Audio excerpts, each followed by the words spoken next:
So today we're going to tackle a topic that I find really interesting, which is a Buddhist history. In particular, we're going to look at the history of Theravada Buddhism. In a nutshell, of course, only the barest introduction, even though there's a lot to talk about. Coming right up. So I'm Doug Smith. I'm study director at the Secular Buddhist Association. That's secularbuddhism.org. If you're new to the channel and interested in living a wiser and a kinder and a less stress-filled life, consider subscribing to the channel. And one of the ways, the biggest way on this channel that we look at that is through early Buddhism, through early the texts that we find, some of the writings and ideas we find in early Buddhism, and similar kinds of ideas in other philosophies around the world. And one of the ways that those early texts have survived and been passed down to us is through these schools, some of these schools, these Buddhist schools around the world that stretch back 2,500 years to the Buddha's lifetime. And one of those schools is known as the Theravādan school. It's a school we find basically in Southeast Asia. And we're going to discuss a sort of a nutshell history of Theravada Buddhism.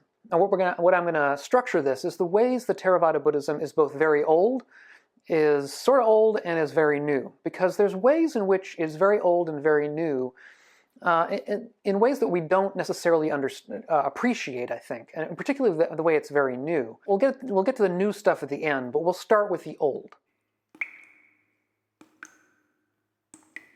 So the traditional story is that the Buddhism that became Theravada Buddhism was transmitted to Sri Lanka, where it sort of has its homeland, if you like, in somewhere around 250 BCE.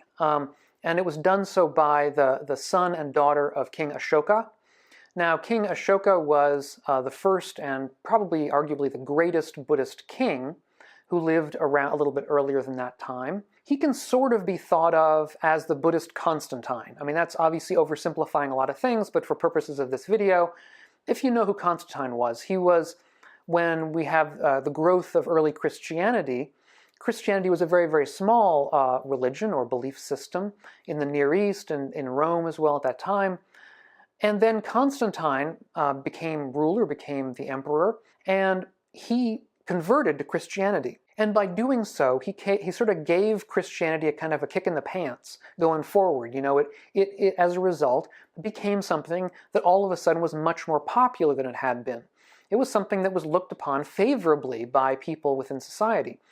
And similarly, I think that's probably what happened around King Ashoka. There's, evidence is of course scanty at that time in India, but basically he became a Buddhist king. He instituted a number of laws and regulations that seem to have been based upon the Buddhist texts, or at least the Buddhist learning that he had. One of the things he did was to send out missionaries around the region and perhaps around the world. And two of those, as I say, went to Sri Lanka and instituted Buddhism in the island. And what we have from there is the foundation of this kind of approach. Now, of course, it existed before it had been brought to the island, so in a certain sense its roots go back into ancient India, of course, into the foundation of Buddhism.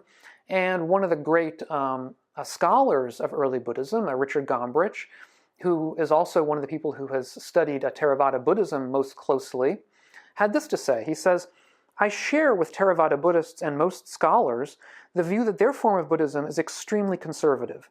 Doctrinally, Theravada seems to have undergone very little change or development since its origin in ancient India." That is to say that arguably Theravada Buddhism is the most, conserves the most of what was left by the Buddha. That it's the closest of all of the present-day schools of Buddhist teaching to what would have been taught by the historical Buddha, insofar as we can actually know what he taught. And these doctrines were transmitted to us in the language of Pāli. So Pāli is a language that basically all of Theravada Buddhism is grounded upon. It's a dialect of Sanskrit. Theravadins may believe, some of them, that that's the language the Buddha spoke in, but that's not true. He likely spoke in a related language, which we refer to today as Magadhi Prakrit, which would have been something like Pāli. It would have been a similar kind of Sanskritic language, but Pāli is kind of an artificial language that came up over the years based on these texts that were preserved. Now, it's important to keep in mind, though, that when we talk about Theravada Buddhism, What we're talking about is a certain kind of a lineage of ordination rather than a set of beliefs or practices. And this is a very, very important difference, because I think a lot of people in the West tend to think of the different schools of Buddhism sort of like in comparison to the different branches of Christianity. You know, Catholicism and Protestantism and different schools of Protestantism, and each one has its own catechism or its own set of beliefs, and you have to subscribe to those set of beliefs in order to be a member of that church. That's not the way it is in India, in Indian religions. And in particular with basically Theravada Buddhism, if you are a Theravada Buddhist monk, what that is to say is that your ordination lineage can be traced back through the person who ordained you, to the person who ordained him, all the way back, at least conceivably, to the historical Buddha, although we never can be absolutely sure about that. But that's at least the idea. And there isn't quite the same idea that you have to have a rigid set of beliefs to be a Theravādan. In fact, there really isn't such a thing. You have to be able to practice according to their rules. That's one thing. And so these kind of Buddhist schools generally are organized around rules, around what's called the patimokkha, or the monastic rules. Because in order for you to be able to share your monastic hut with the other person, you have to be sharing the same kind of rules. If you're doing things completely differently, then it's not going to work. In contrast to this, the Mahayana approach to Buddhism, which is another school, a later school, in certain ways it's later, Mahayana tends to be an approach to Buddhism based around a certain set of practices, which is not the case with Theravada so much. But what are some of the hallmarks of Theravada Buddhism? One of the hallmarks is the centrality of the monastic order. In other words, the monks and nuns, or really there are very few nuns anymore, but monks at least are very important. They're critical to what Theravada Buddhism is, because it retains the flavor of monasticism that was there in the early Sangha, around the time or just after the time that the Buddha lived. And so it preserves that strong, in general, a strong distinction between monastics and lay people. And the monastics keep certain vows, keep certain rules that lay people don't. In particular, by being monastic, they have to live based on the alms that lay people provide for them. They're not allowed to grow and make their own food, as monastics in Europe, for instance, are, that is to say, Christian monastics. Since they're not allowed to make their own food, they depend for the laity to feed them, to clothe them, let's say, to give them shelter. The laity will provide money for their shelter, to provide for their medical needs. And these are ways that the Buddha set the system up so that the monastics had to be in constant contact with lay people. So the monastics would teach the Dhamma or the Dharma, and the lay people would provide this kind of support. That was the mutual kind of back and forth that they had. And that was what the Buddha set up so that the monastics did not become isolated in monasteries. So obviously they have to remain celibate. They're not supposed to eat any food after noon. Supposed to eat relatively small amounts of food. They're not supposed to handle money, and they're not supposed to go to normal entertainment. They're not supposed to go to shows. They're not supposed to wear jewelry, and so on. There's a large number of these kinds of rules, and these are very, very important for Theravada Buddhism. Now, that's obviously not to say that these aren't violated in many, many cases. Human nature being what it is, societies being what they are, of course, the rules are an ideal, and they're at least thought of as such. But if you go to actual monastic orders, you go to actual sanghas nowadays in parts of Southeast Asia, they may not necessarily be keeping all of these rules, even though they're supposed to. And their study and the practice is based around material that we find in the Pāli Canon, which I discuss a lot on this channel. So if you've watched the channel, you will have seen some of the videos I've done about, or a lot of the videos I've done about the material from the Pāli Canon. That's the kind of stuff that grounds their practice and that grounds their approach. Or they may be relying on close commentaries about that material, contemporary commentators on that material, but it always goes right back pretty quickly to the material itself. You read the actual texts if you're a monastic, or at least you can, and many of them do, or some of them do.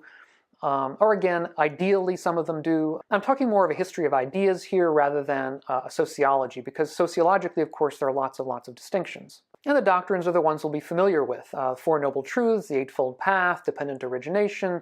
If these are new to you, then check out some videos on the channel with those titles, and you'll find out more about them. But that's basically the sort of the background that you will get in Theravada Buddhism.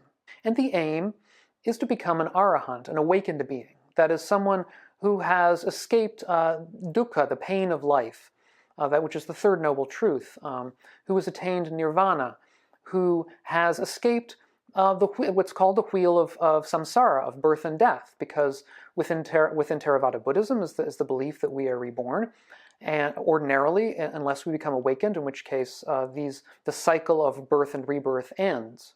Another way to look at this is that their aim is to eradicate completely greed, hatred, and delusion. And all of these ways I've just discussed of the goal of the path go back to the Buddha, insofar as we know, go back to the historical Buddha. In other words, Theravadins are following that path, as opposed to Mahayana, which have really a quite different kind of approach. And throughout history, there has been, I would say, a back and forth between what we might call urban or more urban kinds of monastics and more rural, sort of forest monastics. And the basic balance between them seems to be that the urban monastics tend to be more text-based, and so know the texts better, but on the other hand tend to be more easily corrupted by their urban environment. Whereas the rural monastics tend to be less orthodox as far as their textual understanding goes, because they may be less close to the texts, but on the other hand, they do more meditation. So that tends to be the balance, and there tends to be a kind of a back and forth between these kinds of parts of Theravada Buddhism over the centuries and millennia. So these are the ways the Theravada Buddhism is very old. In other words, that it goes way back to 250 BC and potentially even back to 400 BC and earlier during the Buddha's lifetime. This material goes back very, very far into history. Now there's another way in which Theravada Buddhism isn't quite so old, and that is that one of the ways that we distinguish Theravada Buddhism from other schools, either schools that exist nowadays or schools that used to exist and no longer do of Buddhism, is through its what's called the Abhidhamma and through its commentarial tradition. Now the Abhidhamma is early commentaries soon after the Buddha's lifetime that try to compile the Buddha's beliefs and practices into a more easily digestible form. So you didn't have to read thousands of pages of dialogues, but rather if you had a question you could go right to the Abhidhamma and have an answer for it pretty quickly. And each of the different schools of Buddhism created their own Abhidhamma, their own kind of cheat sheet, if you will, to the suttas. And they differ in certain ways. They're relatively minor in general, but they're, between the schools, there will be large disagreements over what may look from the outside as relatively small points, points that might have only been of interest to scholars and geeks, basically. But anyway, that's one of the ways that they differ. Another way is through their commentarial tradition. In other words, the group of commentaries that were written about the suttas, written about everything, basically, in order to allow other people to understand how they approached particular passages in suttas or whatever. And perhaps the greatest Theravada commentator is a man named Buddhaghosa, who lived in the 5th century of the Common Era. And he wrote a large book called the Visuddhimagga, which is basically a compilation, so far as we know, a compilation of earlier commentaries, probably written by any number of different people whose names we don't know, that he sort of compiled together in a single place, again, so that people could refer to it more easily. So, for example, if you want to study Theravada Buddhism or learn more about it, what they believe about, let's say, metta, about loving-kindness practice, well, one of the places you can go is to the Visuddhimagga by Buddhaghosa and find out what he says about it. Because what Buddhaghosa says about metta, about loving-kindness practice, is actually quite different from what's in the suttas. The suttas, the practice, is a very simple one of just sort of broadcasting loving-kindness out to the world in particular directions, a sort of a mental state of loving-kindness. Buddhaghosa, on the other hand, is a very complex practice involving taking various people from your life and thinking about them in various ways. And so he's introduced certain novelties to the practice that weren't there before. And this is one way that Theravada practice becomes its own thing, and a different practice from what we might find in certain schools of Mahayana or other schools that were around at that time.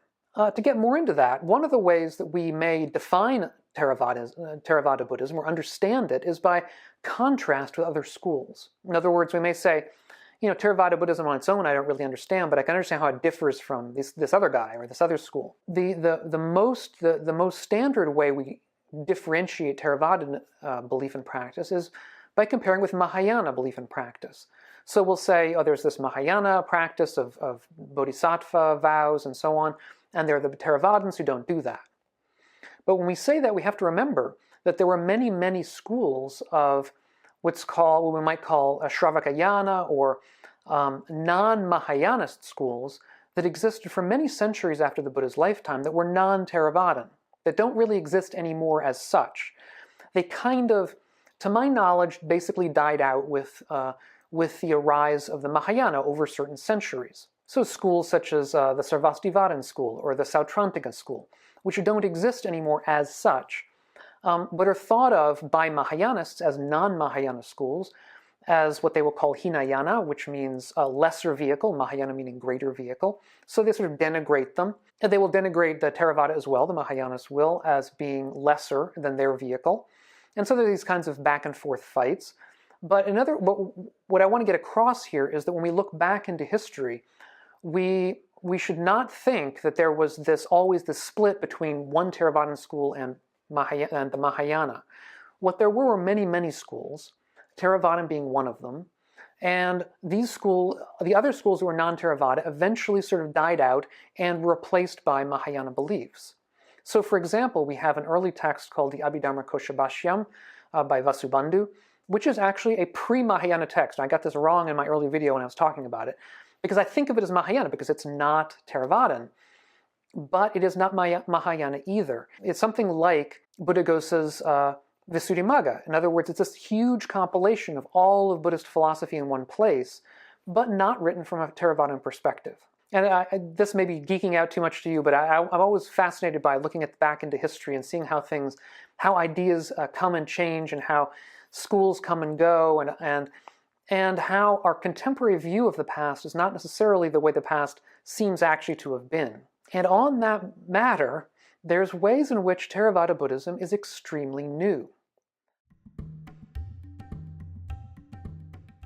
In fact, the term Theravada, it appears for the first time in an epic, a Sri Lankan epic called the Dipavamsa, which was written or composed sometime around the 3rd or 4th century of the Common Era. But in the Dipavamsa, it doesn't mean a school the way we think of it nowadays, a school of philosophy or school of Buddhism.